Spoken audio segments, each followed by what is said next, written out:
ওয়ালাইকুম রহমতুল্লাহ। আমি যদি বলি মরুর ফল বাংলাদেশে, আশা করি কথাটা আমার ভুল হবে না।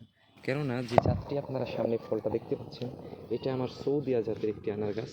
আলহামদুলিল্লাহ, গাছটা অনেক বড় একটি সাইজের গাছ হয়েছে, যেটা আপনারা সকলে দেখতে পাচ্ছেন। তো যেমন এটার গাছের বড় হয়েছে, সাইজটা সুন্দর হয়েছে, তেমন ফলগুলো অসাধারণ। শুধু এইগুলাই নাই, যেটাই এর হচ্ছে প্রত্যেকটি ফল অসাধারণ, যেমন কালার তেমন সাইজ, তেমন সৌন্দর্য। আলহামদুলিল্লাহ, অসাধারণ একটি জাত এই সৌদিয়া। সৌদিয়া গাছ নিয়ে আমি বেশ কাজ করছি।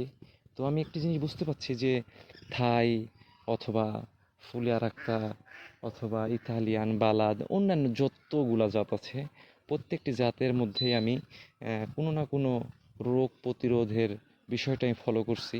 তো যতগুলা জাত নিয়ে আমি কাজ করতেছি, এর মধ্যে আমি সবচাইতে বেশি পেয়েছি সৌদিকে, যেটা রোগ প্রতিরোধ ক্ষমতা সবচাইতে বেশি। ফলগুলা নষ্ট কম হয়, ফল ঝরে কম, ফল পচে কম, ফলের সাইজ ভালো হয়, কালার ভালো হয়।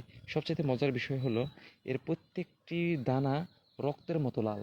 এর ভিতরে কালারটা অসাধারণ, পুরোটাই লাল রক্তের মতো হয়ে যায়।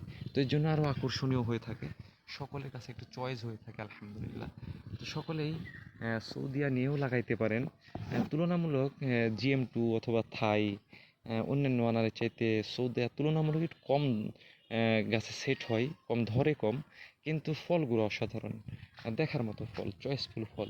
আলহামদুলিল্লাহ, সকলেই সৌদিয়া লাগাতে পারেন। আশা করা যায় যে আপনাদের কাঙ্ক্ষিত আশা পূরণ হবে। আসসালামু আলাইকুম।